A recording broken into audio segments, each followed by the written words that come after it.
Do you have to record on this here? Does it show recording here? It's just live there. Yeah, it's going Oh on. wow. Meeting is now streaming live. Fancy. You're like an IT wizard, man. You know what? I was total doorknob until my teammate Tim helped me figure it all out. So welcome everyone. I want to introduce you now. Listen, I don't want you to like. Tony's not a man that I get too gushy with, and I don't like to get too gushy. But I gotta say, you've been a mentor of mine more than you can believe. For 30 plus years since I was a young aspiring martial artist. I had my school in Brampton, Ontario. And then we were in a kung fu cult basically that was really kick ass and amazing. And then I came across your original videos and I was like, what the? We have like a Bruce Lee. I was like, we've got a Bruce Lee in Canada. And now I know you're in America, but I couldn't believe it. And then I literally soaked up everything you said for years. And so, what I want to share with everyone here, this is a living legend that you might not know. He's made a huge impact in my life, and I'm going to get into what that is. But Mr. Tony Blauer, welcome. Thank you, man.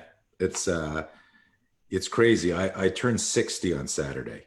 I can't believe that. And yeah, I can't believe it either because I'm sure you remember training with me many times where I would tell stories about these older guys in classes. I was like in my 30s and I go, so there's this old guy, he was like 55 in the class. And I realized I was teaching last week and I started to tell this story. And then I went, oh my God, I'm like turning 60 and I'm talking about the old guy 55. I need to change the story suddenly. Like there was this wise 55-year-old man. It just blows my mind that I've been doing this for 43 years, man. Wow. It freaks me out. That's amazing. So I want to get to the essence of what you taught me. And I love you if you can expand to my friends watching Sure. and being part of it.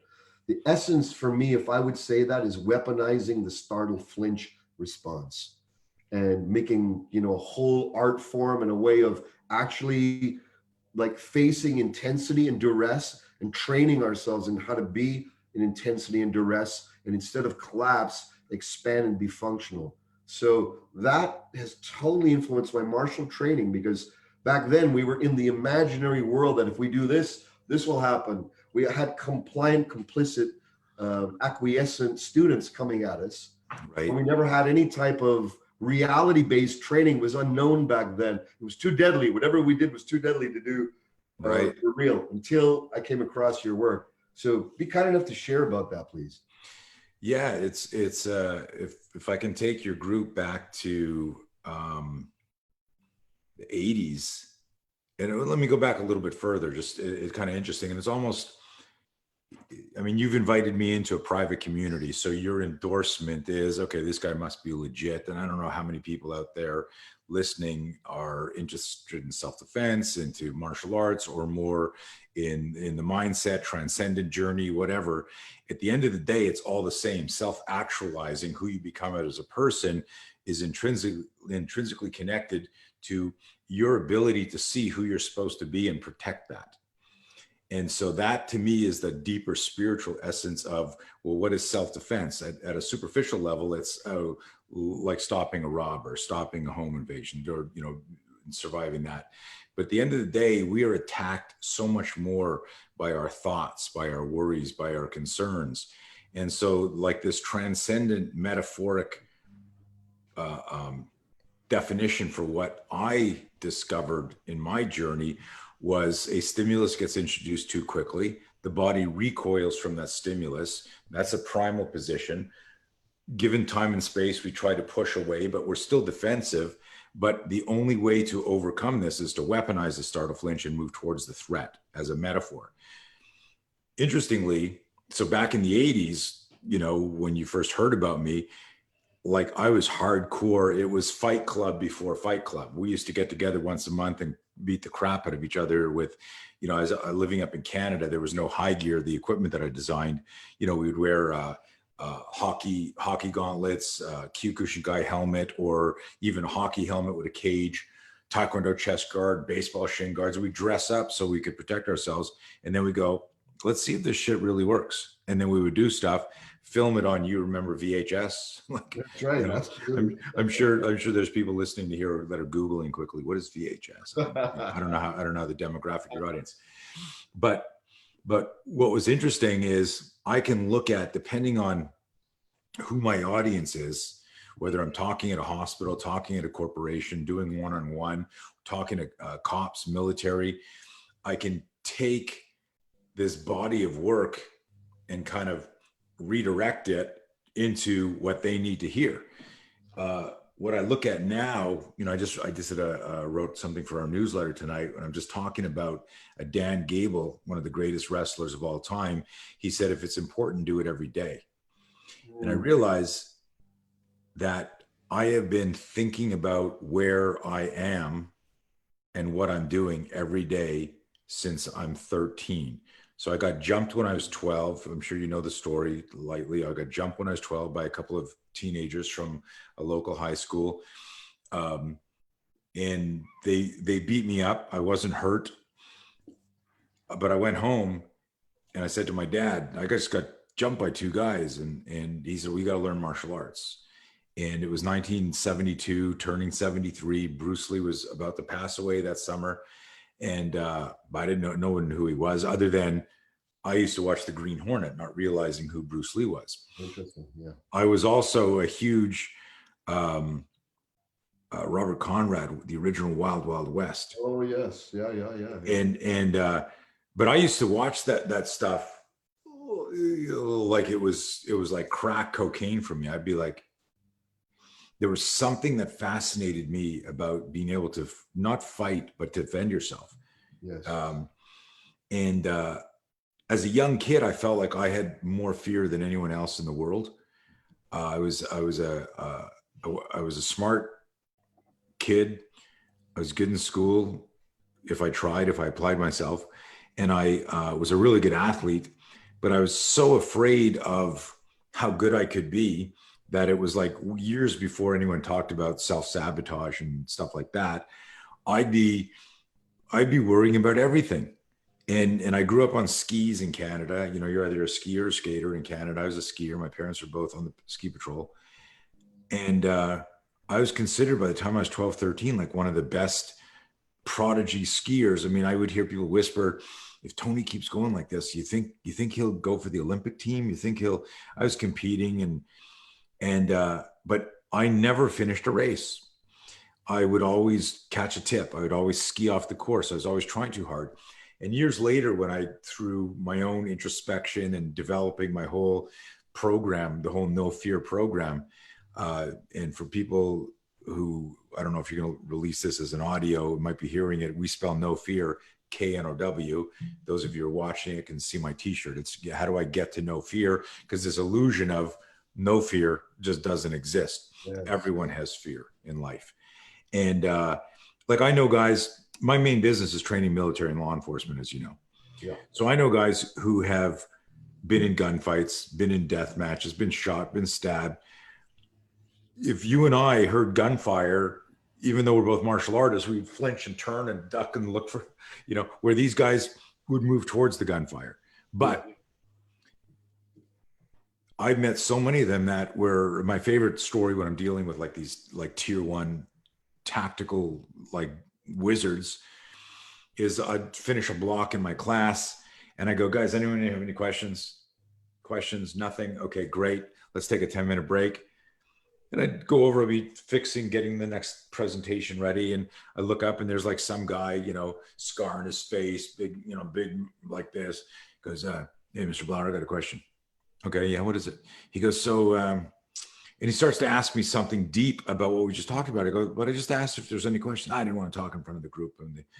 And what we find is that the number one fear in the world, as you know, for most people is public speaking. That's right. So here's a guy that'll jump out of an airplane at 20,000 feet, low crawl towards, some terrorist nest, risk his life to go in there, but maybe can't say, I'm sorry to a spouse, or I love you to his kids, or just talk in front of his buddies and I have a question about this. And it's amazing. And so, just rambling down a little rabbit hole, but what I realized over all these years of doing everything that I do is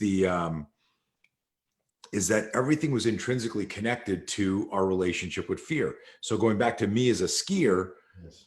I'm up there and I'm thinking, and this is actually the expression and the language that now when I'm doing my workshops, and it's amazing when I say this, and because of the amount of time we have, I can't tell the whole story and how I frame it.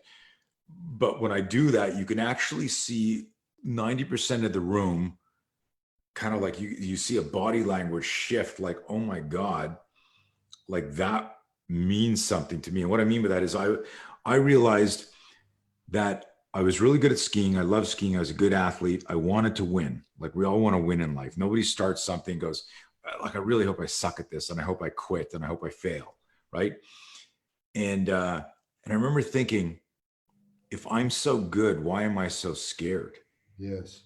And that, when I say that line to people, when they get the whole, like, because I build this up and I explain what I went through, and I realized that my ski coach was really a ski trainer. He didn't know how to coach. And these were some of the big introspective epiphanies, light bulb moments that I had when I was intuitively, like an archaeologist, digging for what I present now. Uh, the connection I made. So when I started teaching in the 80s, one of my students got beaten up when I was 15-year-old kid. I was 20. And you know the story with Mitch. You probably, I think you even met Mitch, maybe, you know, in Montreal at one of the gigs. But I was training him like in the same vein how when you started, everything was physical, complex motor skill. He does this, you do this, you do this, he does this. It was chess with muscles at 100 miles an hour. And we believed there was a counter for a counter for a counter. And we believed the 3,000 moves and we're deadly. And well, Mitch gets into this fight in school that I trained him for 3 months for. And what was I teaching him? I had a wrestling background. I loved boxing, and I was really good at Taekwondo. And so what did I teach him? I was teaching, this is 13 years before the first UFC. So I was teaching him an intuitive, what we would call now mixed martial art. Mitch gets his ass kicked in the fight, comes back in, he's furious. I'm only doing private lessons at this time. And I'm like, dude, what happened? And he starts swearing, and I go, calm down, understand. He was very excited, irritated. And what he describes is that this guy got in his face. And until now, the verbal abuse was all it was. There was no physical abuse. Long story short, Mitch is late for class. He's running in class. The guy trips him. Mitch falls down and loses it. He's 15 years old. He's tired. He's fed up, right? We all know now how much consistent abuse, the damage it can do. Mitchell's picking up all the school books. The guy, and he's swearing. He's like, you piece of shit. And he's swearing. He's muttering to him. And the guy goes, what did you call me? And gets right in his face. And Mitch goes, you know, you've been bugging me since the beginning of school. I don't even know you. Like, stop believing you're such an asshole. And the guy pokes him and goes, what are you going to do about it? And Mitch and I had talked that legally, ethically, morally, you're not going to physically do anything to the guy if he's not physically doing anything to you, and the school's not doing anything about it. I said, but if he touches you, that changes everything. Do not let him physically move you around. So he pokes him, and Mitch's reaction to that as a 15-year-old was to grab him, yes, push him against the locker bank, and yell at him, don't touch me, which is ironic because Mitch is now touching him, right? But we all know what that type of abuse does. It triggers that. And then Mitch tells me, I push him against the locker bank, and I said, don't touch me.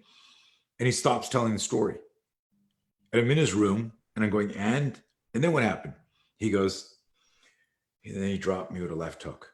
I'm like, what do you mean he dropped you with a left hook? How's it even possible? And he looks at me and he goes, well, I was holding his shirt like this, and I had my school books in my hand. And in that moment, I always tell this story that it was like the god of self-defense hit me in the head, and that changed self-defense. Had that not happened, what you saw that you went, oh my God, what are they doing? That would have never happened.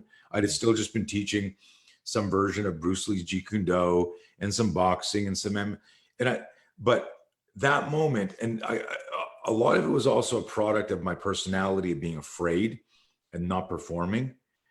I took it to heart. Like, I don't know many self-defense instructors that apologize to their students when their students lose.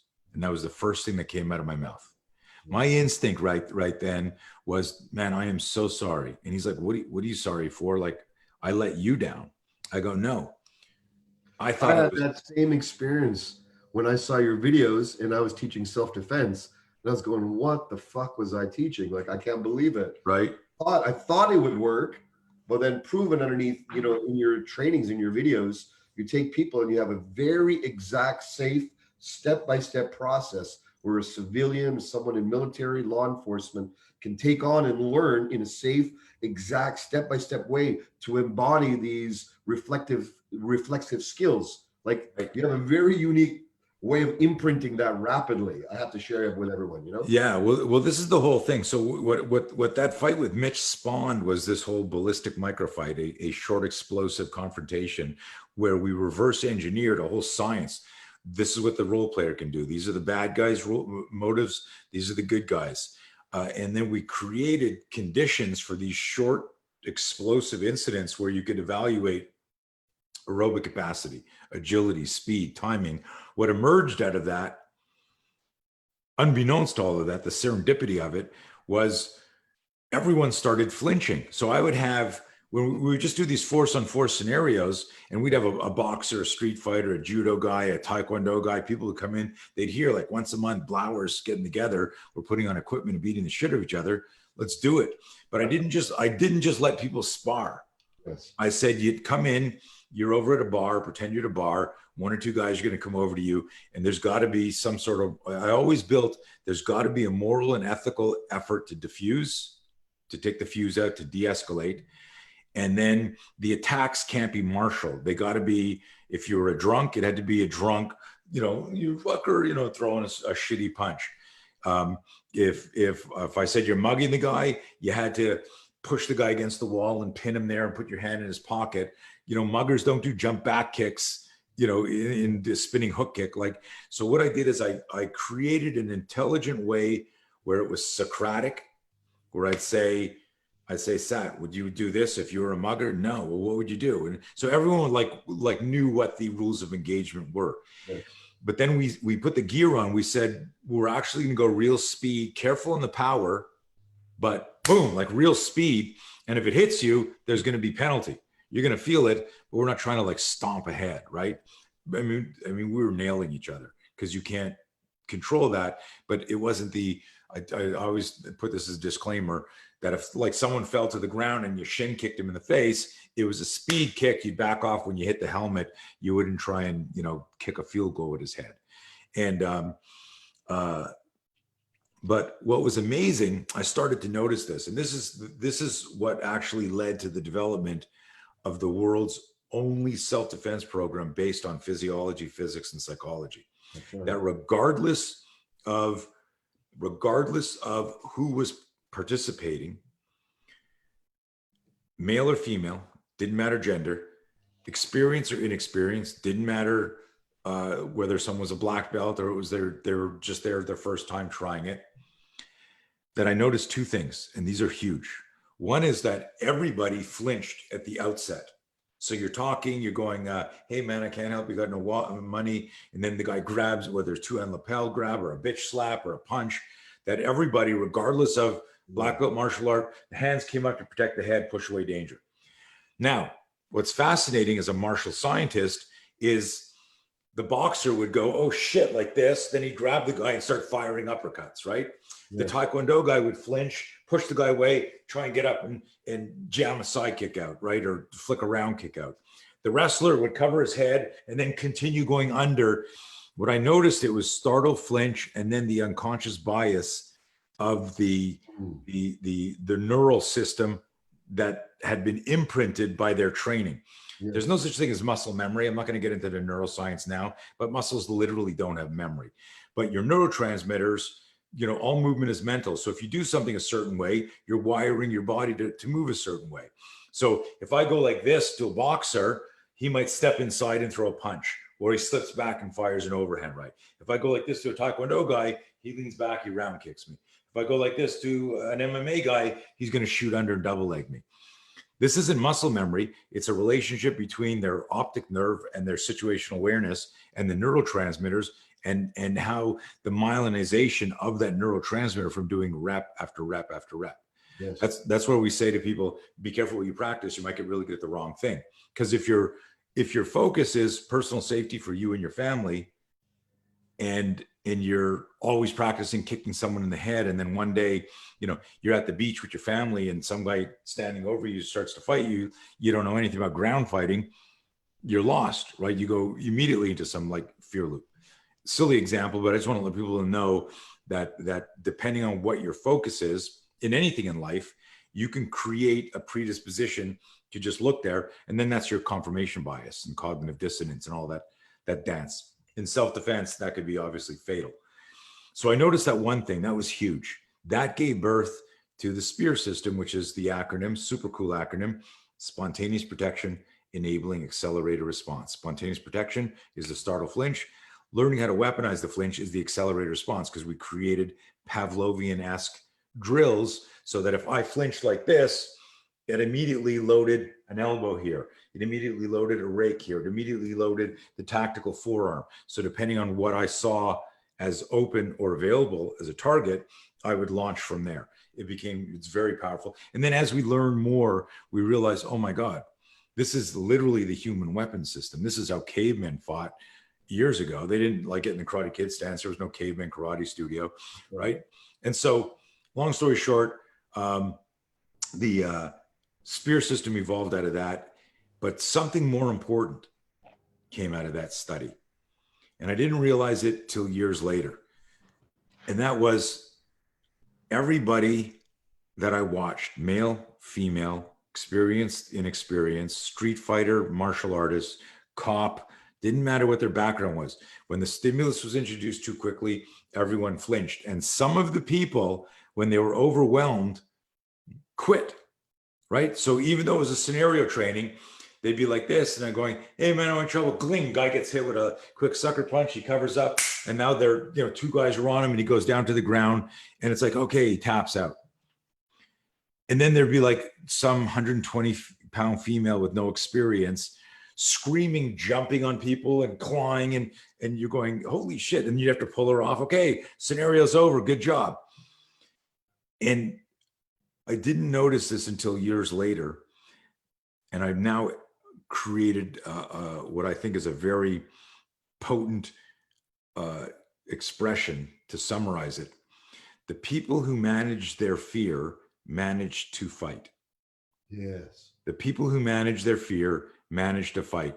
And then as I said that more and more and talked about it, I realized, oh my God, like this is like one of the cornerstones of the whole No Fear program. That if my study of violence, fear, and aggression for 40 years has given me an insight, and I tell people, and you're an outlier because you've done all the martial training, plus you've trained with me. If I said to you, God forbid, would you defend yourself? Would you protect your family and your loved ones? I know you go, yeah, right. But there are lots of people who don't ever make that investment. And then what they end up doing is they worry about losing something materialistic, losing, they don't even think about losing themselves and what their dreams were, or protecting other things. And along the way, I would tell people after their training, I go, now that you can look in the mirror and go, I know what to do emotionally, psychologically to defend myself. It's not even the physical. I always tell people, don't confuse technical with tactical. You always used to share with us, be your own bodyguard. Yeah. So, that was a huge thing in the 80s. And it's one of our programs called Be Your Own Bodyguards. We do this one-day course where I teach self-defense in the spirit and with the efficiency of a first aid, stop the bleed EMS course, right? You can get a life-saving course in 6 hours, 4 to 6 hours, have EMS or firefighter, and you actually get life-saving skills. Now, what's interesting, so I got to put a little caveat and a warning in here. If you ask the wrong person, hey, what do you think about this Blauer one-day Be Your Own Bodyguard self-defense course? People who don't know anything will go, I don't know. But people who have a martial art background will think it's a scam. because what they do, this is the unconscious bias, they will internalize it as, I've been studying jujitsu for 9 years. I'm only a green belt. I still get tapped out every class. And here's this joker saying you could learn to defend yourself in a day, because they're misconstruing the study and mastery of an art form for self-defense. In self-defense, you need to understand three things: detect, defuse, and defend. It's three blocks. Bad guys only want one of three things: property, body, or life. Bad guys only don't want three things. They don't want to get caught. They don't want things to take too long, and they don't want to get hurt. And so when you put all this together, you realize that if I improve your situational awareness, I affect, in a positive way, detect and avoid, D1.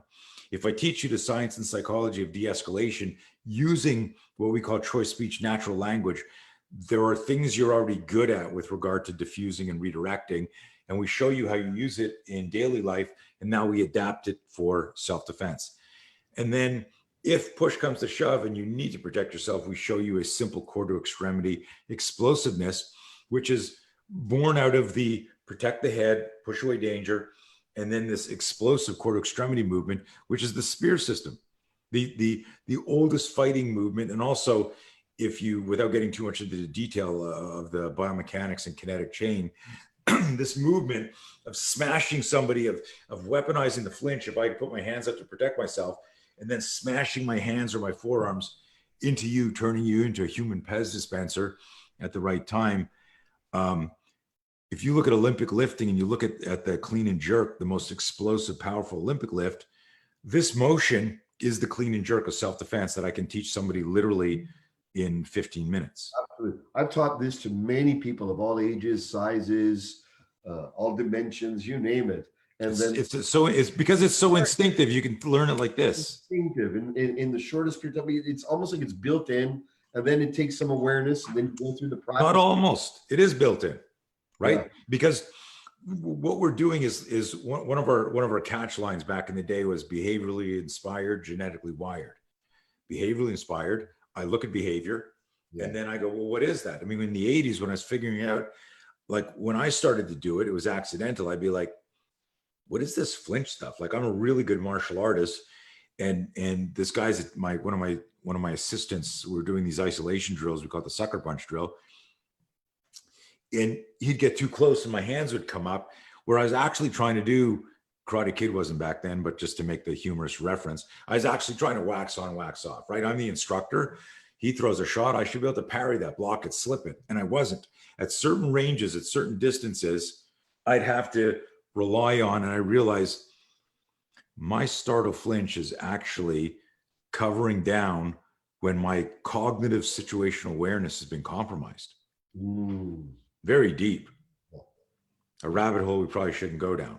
But when you find yourself doing this sort of thing, it's like, why would you flinch and cover your head if you knew that beam was going to fall, or that thing was going to fall off the ledge, or the golf ball was going to hit you? You wouldn't. So if you think about when your actual cognitive awareness is compromised, what's left is our body's intuitive radar, our survival. I had a bad feeling about that. I mean, how many times in life have we actually said that? Someone screws you in a business deal, a relationship goes really sideways. And after, when the dust settles, you go, I had a bad feeling about that. But nobody ever taught us two things. One is how to read intuition, and then have the courage to find a way to assert based on intuition. Because intuition whispers in our ear, hey, have you thought about this? And then fear says, shut up, I don't want to have a confrontation. You're wrong.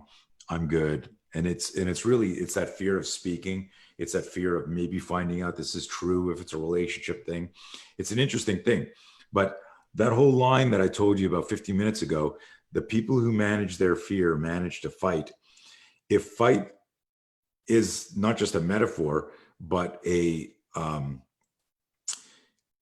kind of like a 30,000 foot view of everything worth struggling for in life, metaphorically, that's a fight. Yes. Right? We fight for relationships. We fight for business survival. We fight to be understood. We fight for I just want you to hear what I have to say here. And it's always a battle. And so there's this neat transcendent quality between the study of, and particularly what I accidentally then intuitively discovered in the 80s. And back in the 80s, in 1986, when we came out with our first video series through Panther Productions, our first tape was called Cerebral Self-Defense, The Mental Edge, right? You know, so. I heard that a dozen right. times. Yeah. Yeah, people would always write me. I listened to that over and over and over again because no one was. I'm going to be putting Tony's links in here for you to be able to access that after this, after we close. I'll make sure the links are here. So awesome. Yeah. So, so I was always into that. And most of it was like, for me, the little kid who was still scared, even if I was 25, 30, I was living vicariously through my students. They'd come back and say, hey, coach, this happened to me and these three guys, and I said this, and I did this, and it happened like this. And I'm like in awe of them. I remember saying to one of my students who handled the confrontation so like it was like a movie scene he was describing to me. And I'm like in awe of him. I'm like 28. I go, Peter, what made you think to do all that? That was amazing. The way he de-escalated and diffused it. And he goes, what are you talking about? This is all the stuff you taught me. Like I had no idea, because what I was doing, I was naturally creating an algorithm that people just absorb, detect, diffuse, defend, de-escalate, use choice. It wasn't like memorize this and do this move. It was closest weapon, closest target. It was performance psychology. It was, you got to manage your fear to get to here. And then, it was so, and you've heard me use the term, the three I's: instincts, instincts, intuition, and intelligence. Yeah. And I would say your instincts are going to suggest something to you. You get this feeling, right? Your intuition is this product of abstraction and metacognition. Something you learn, something you heard, something you see, and your intuition's going, this is important right now. I know this and I know this, what's going on here. And and I always tell people that if you blended instincts and intuition and went with that, the result is going to be intelligence. And it was always so we would create these like simple little, usually in the power of three, these three elements: detect, diffuse, defend, the three I's, the three T's, the three C's, all the stuff that we do. It always, and then I read recently somewhere that there's a whole science and psychology behind these threes. But this is back in the 80s. And this is actually decades before neuroscience discovered, through MRIs, neurotransmitters, myelinization, the whole process that I did, the whole ballistic microfight. I was reading the Talent Code a few years ago where the author's describing what some of the best coaches in the world do. And they're describing my self-defense protocol in terms of the process, but he's describing it for tennis in Russia or soccer in Brazil. And I was like blown away by that, because it was like the scientific white paper validation. And now I've got big words that I throw around. People think like I'm really educated. I go myelinization and people go, holy shit, wow, he's really smart. But I got it out of that book, but it was explaining what was happening to the brain. I knew I was right because I could see the evidence in the performance of my students. But you remember this. I mean, most people in the martial arts world for decades laughed at me. Decades. It's like we had this idea of what would work in a reality situation.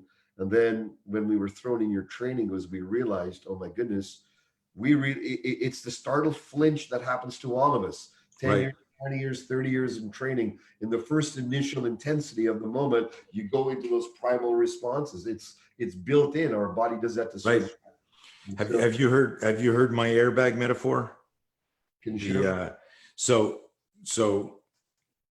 every year that passes, I figure out, I think, more effective ways to share it with more people. Because my goal, from the time I was 20, when I was asked what I want to do, is I want to make the world safer. I abhor violence. People don't realize that.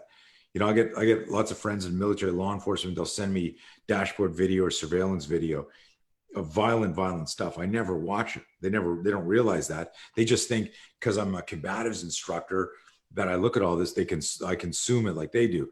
That stuff makes me nauseous. I don't look at any of that stuff. I think it's one of the reasons why my system is so ethically based and evidence based, and it's so sensible.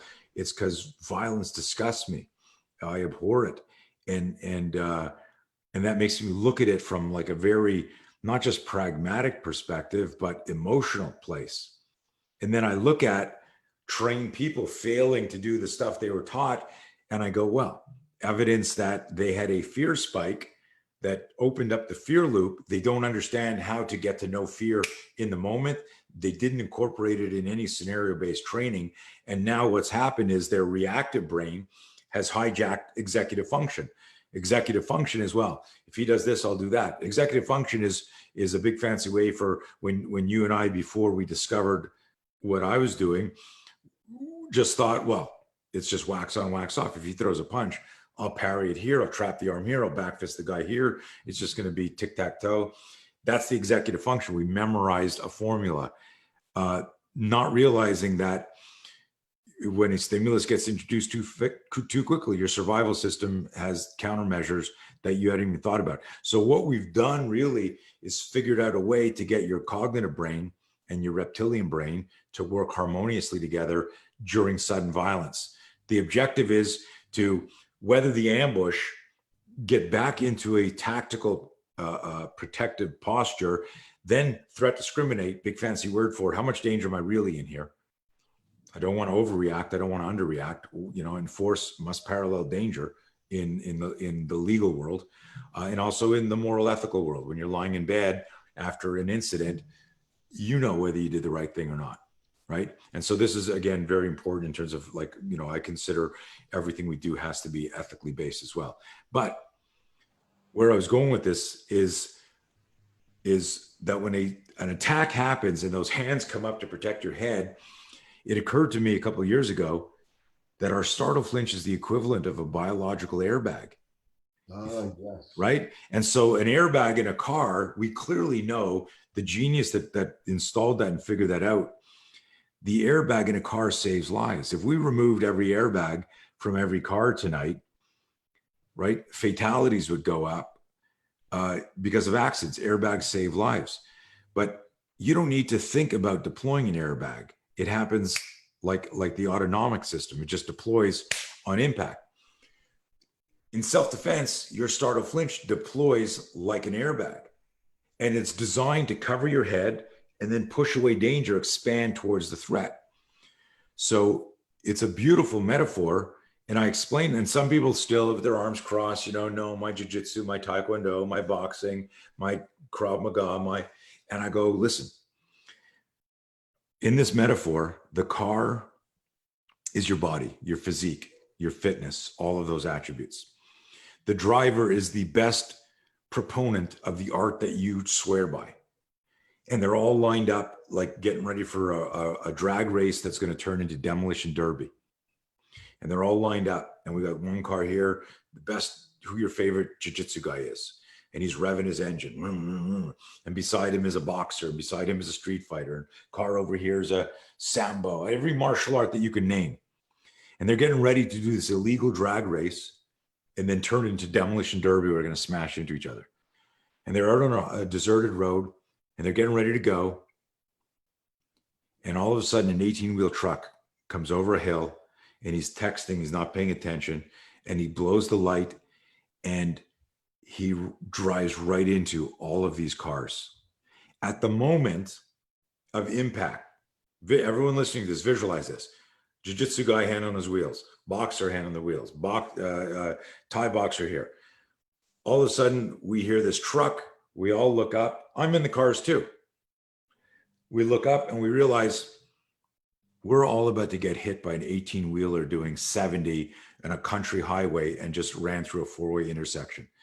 And he hits us all at the same time. He slams on the brakes. He skids, smashes into everyone at the same time. What do? At the same time, they all do this. Fuck. And their hands come off the wheel to protect their head. Now, if you don't get this metaphor, find a friend who's a paramedic, EMS, firefighter, cop, and say, where is there always trauma when somebody goes through a windshield because they weren't wearing their seatbelt? And every single one of them will say hands and forearm. What that means at a forensics level, at a physiological level, is that when somebody goes through a windshield, their hands, if there's trauma on the hands, their hands got up before their head hit the window. That's how fast this response is. So if you can weaponize it and have it deploy as an airbag, if it stops the initial assault, this is where we say the spear system is a bridge to your next move. So whether somebody's untrained and they want to learn our entire protocol, or somebody goes, yeah, but I love jiu-jitsu, I love boxing, I love taekwondo. I go, that's great. But I want you to remember that you've got this car that doesn't have an airbag. And all I'm doing is I'm just giving you an airbag. It'll make you safer because the accident is the metaphor for a sucker punch, for a sudden ambush. That's the airbag metaphor. Love it. Tony, can you share about this time that we're in? There's this crazy world pandemic. Folks, Yes. whatever they're feeling. Please share your thoughts or feelings on all of this. Yeah, so it's crazy because I've been doing a ton of talks on stress and fear and changing our relationship with fear. And I always preface it by saying, hey, I didn't like pivot and spin this up to capitalize on everyone's fear, because there's a lot of fear. There's fear of the virus. There's fear of a lot of the people that I help and work with are first responders. And, they'll run into a burning building, they'll run into a gunfight, but now they're like worried about getting COVID-19 and bringing it home and giving it to their wife or their kid who may be asymptomatic, and then go visit a grandparent, and, and it's playing with people's minds. And I said this like 45 minutes ago, most of the attacks we have in life are imagined. They're little movies in our mind. I like to tell people. So I always preface my talks surrounding pandemic and COVID-19, because I've got really useful stuff that can really help people, is that I have been studying the effects of fear on how people make decisions under duress for 40 years. Like, this isn't new. It just happens to be really relevant right now, right? Mm-hmm. So a couple of things. When we get a fear spike about anything, we read a tweet, we read a Facebook post, we're not vetting the sources of our information. Most of the information's bad. And you look at all the shit, it's so conflicting and so contradictory. CDC apparently said, oh, hey, we were wrong by 30 or 40,000 deaths. Let's wait a minute, don't be wrong by that many deaths, because there's somebody who's already killed themselves because they lost their mind over this. There's somebody who's now moved from an anxious state to a clinical depression because they're freaking out. They lost their business. They don't know how they're going to provide for their family, what have you. We've got to be careful about what we consume. Think about your media consumption like eating fucking sugar. And I got a sweet tooth, man.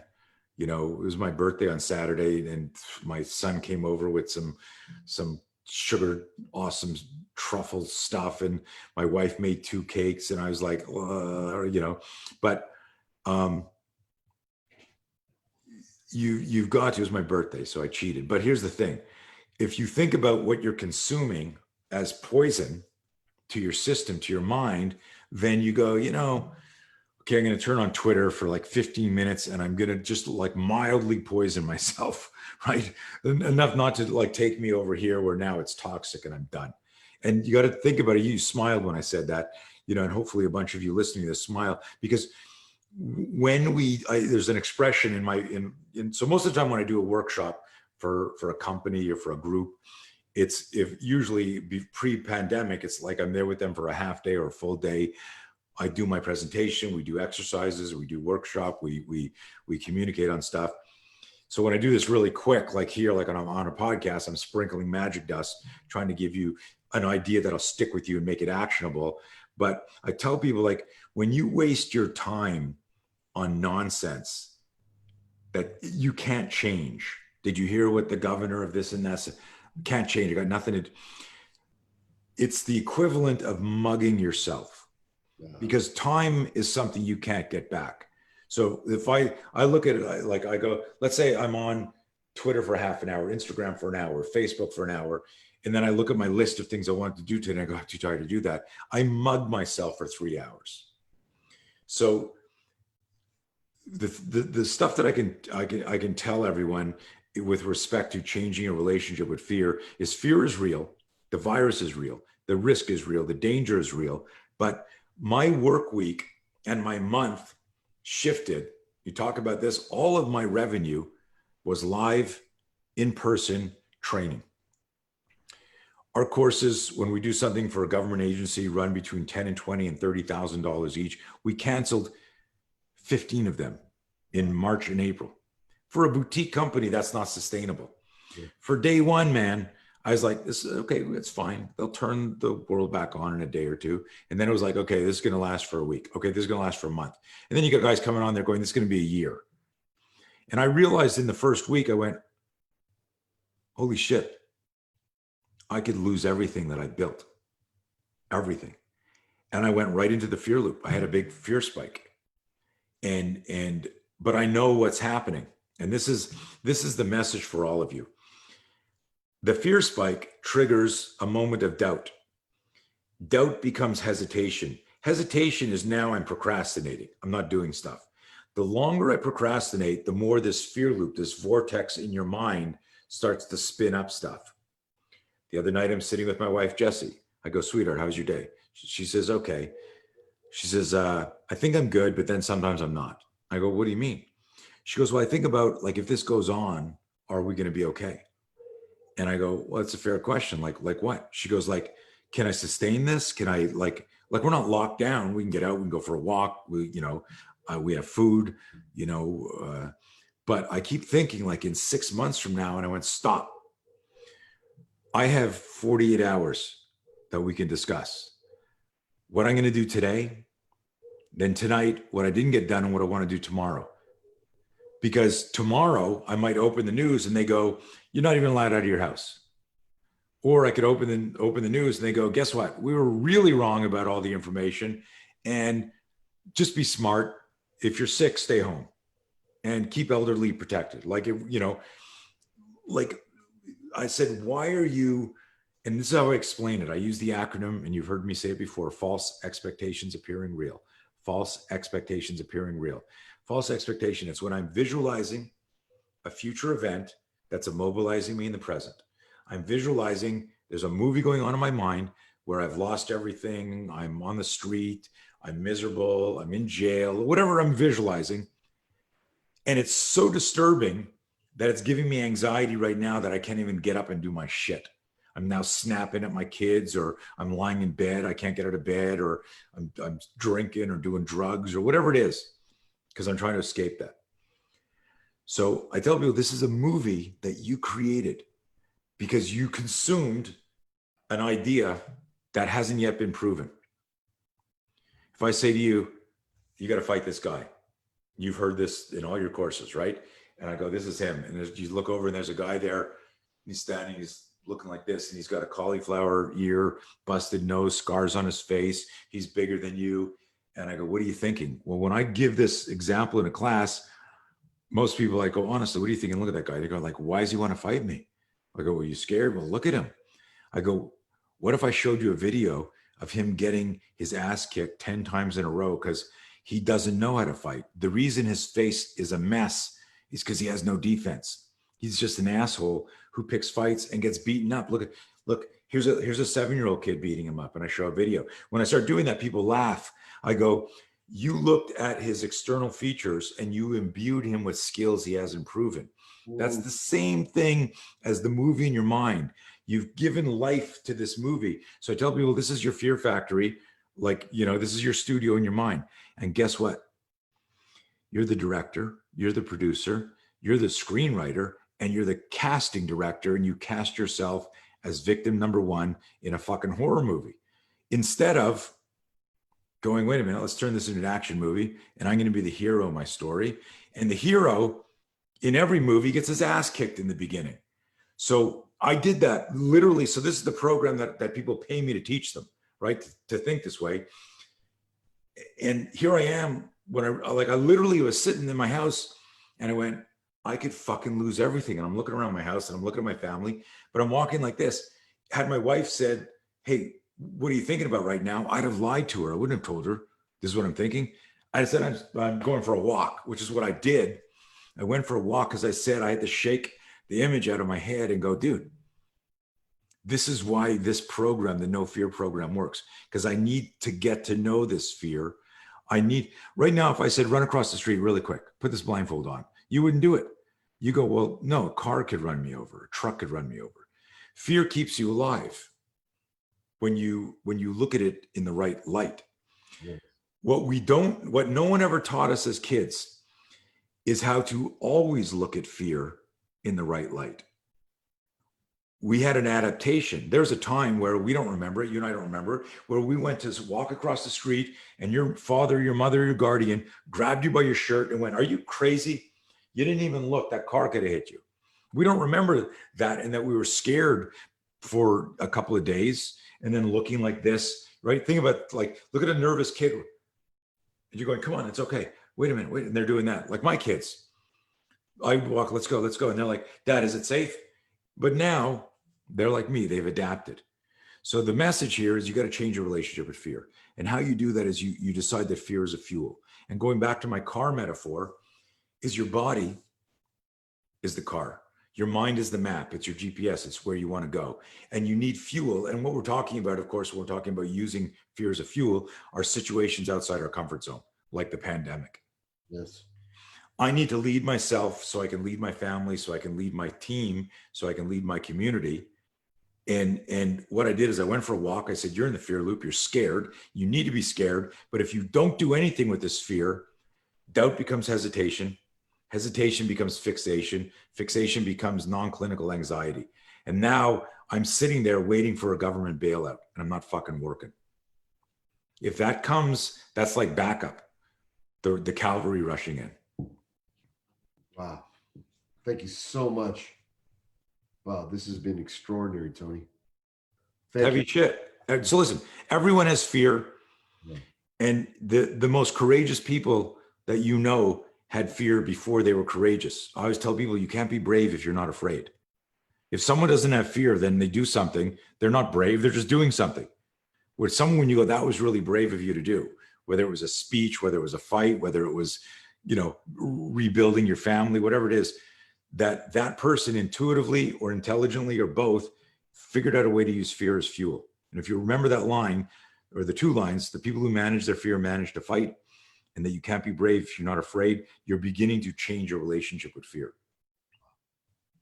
Oh. So Heavy, right? how can my friends find out about, I know you're doing online training now, and Yeah. that they can get this infusion of the no fear within themselves, which is the perfect time right now. Yeah. So we immediately stood up two new websites. So depending on who you are and what you need, go to nofearnow.com, KNOWFEAR now.com. You can put the link in there, nofearnow.com. And it's got all our online stuff. And all my stuff, like our digital stuff, if you want to look at it, or self-defense stuff, is 50% off for COVID-19. But there's links in there. We do a 2-hour course called Essentials of Personal Safety, which is great for families, just want to learn a little bit more. And then I started a garage gym thing where I'm actually teaching 4 days a week again, like deep stuff from like the 80s, man. Wow, that's awesome. And there's a Coach Blauer site as well. But even the No Fear program, I several years ago, we put my keynote up online with me talking digitally on it. It's 97 minutes, where this is like what I do live, but it ends up being a day because it's Socratic questioning and back and forth and exercises. But the whole program's up there. If we got time, I want to tell you one thing. I had a guy buy the No Fear program, and he messages me after. He said, "Man, I've had anxiety for years, and I just did your program." He said, "Wow, like I think my anxiety's gone. Is that possible?" And I called him. I said, "If I was your therapist, I'd tell you, of course not. I'm still paying off my car. Your anxiety can't be gone." And he laughed. And no offense to therapists, I work with a lot of them. We have a specialist, a therapist who uses our system to help treat vets of PTSD. He says we got a quote of his up on my website. He said, this is more effective than anything he's learned in 20 years in psychiatry, because it gets right to the problem of how do I change my relationship with fear? If there was no fear, there'd be no anxiety. If we didn't have fear, we don't have past or future interfering with being Zen, Buddhist, like let's be right here in the present. Thank you so much. Thank you so much for the opportunity, man. Great having you here. It's an honor. And thanks for sharing so generously with all my friends here today. Thank you, man. I appreciate it. Okay. Looking forward to connect again soon. Of course.